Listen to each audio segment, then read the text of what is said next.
Okay, in this demo, I'm going to show you how to use Adobe Character Animator, and this little intro is something that I made in Adobe Character Animator. Let's go. Open Adobe Character Animator. It's going to look like this. The first thing that you're going to want to do is switch to Pro. It defaults to Starter. You want to switch to Pro. Once you're in here, you're going to make a new project, and you're going to give it a place, demos, new folder, uh, character animator demo 1024. Create. And you're going to hit save. It's going to open this blank scene and you're going to go back to home and you're going to click Chad as your example puppet. It's going to open this scene, and the first thing you're going to want to do is go over here to the right hand side and hit the calibrate button, and it will calibrate your puppet to your face and voice. So you can see I have Chad. Chad is responding to my eyebrow movement, my pupil movement, my mouth movement, my head movement. Great. So let's modify Chad. We're going to go to File, Reveal Project, and Finder. And we're going to twirl open these windows till we find Media, Gathered Media, and you'll see chad.psd. We're going to right click and we're going to open it with Adobe Photoshop. It's going to open our Chad.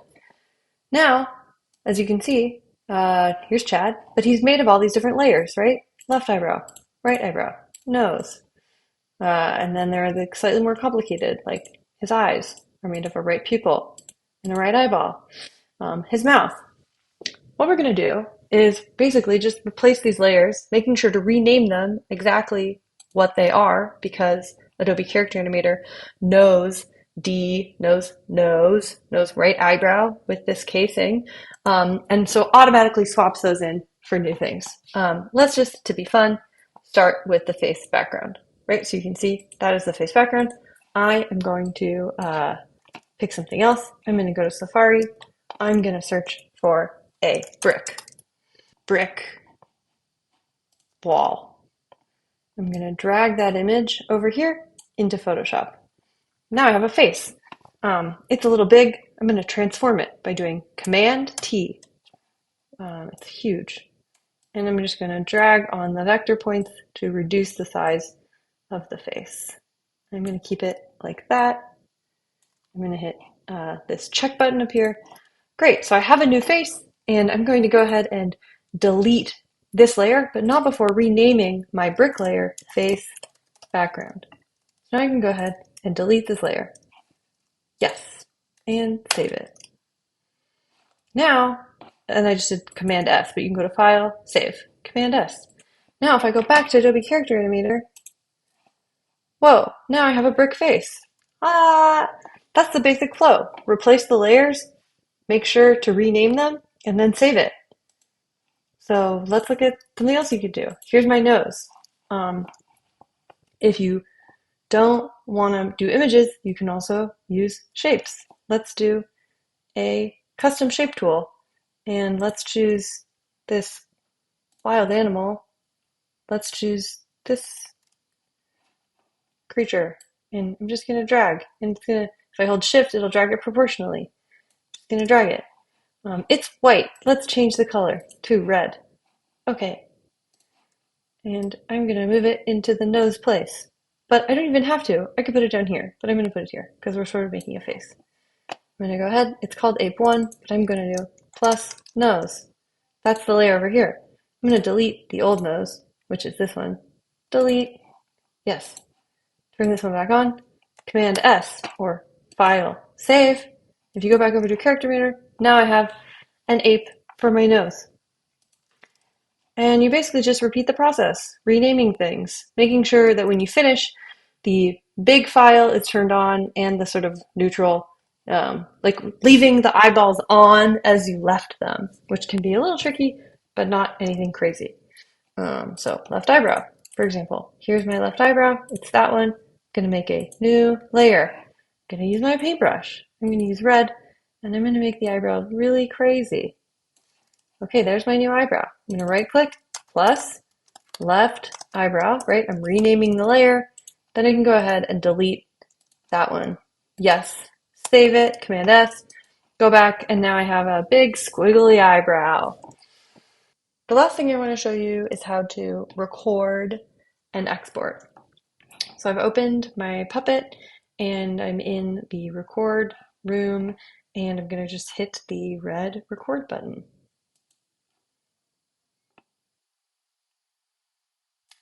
So now, while I'm talking, it's recording. You can see that the playhead is moving down here and it's responding and tracking my eyebrows and my eyes. And when I'm done, I can hit stop.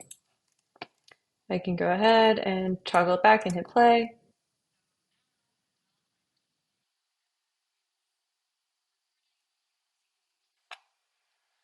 Awesome. So I want to get it out of here. So one thing I've done is I've changed the background to transparent because that way I could layer this on another video. Then you're just going to go to File. You're going to go to Export, Export Video with Alpha via Adobe Media Encoder. And you're going to want to give that a save place. I'm going to put it in my projects. No, teaching, demos, hit save. And Adobe Media Encoder is going to take a second to open.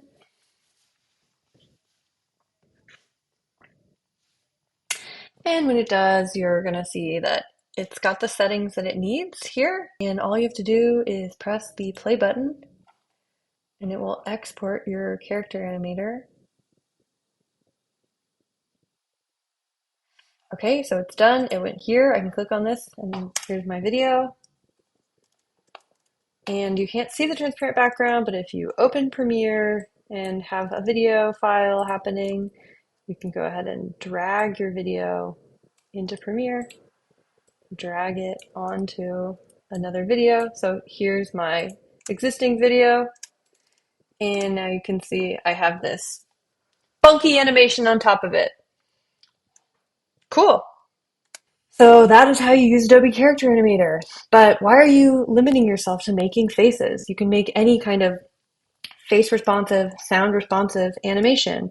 Let me show you what I've done. I'm going to open a project and I have to actually open an old project, which I've probably named something silly. Adobe Character Animator file, open. Here it is, open. So here is a scene that I've made. And I basically, it is still mouths and it's responding to my talking. And I finally am I neutral. But it's a weird abstract landscape. And it's got caterpillars for eyebrows. And if we go and look at that file, it's this file. We can open that with Photoshop.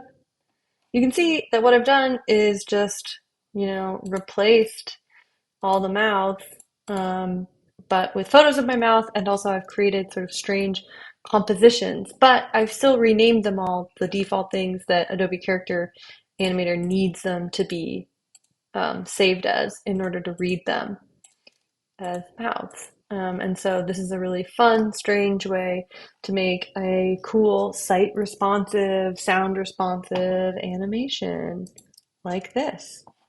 All right, that's the end of my demo. Good luck.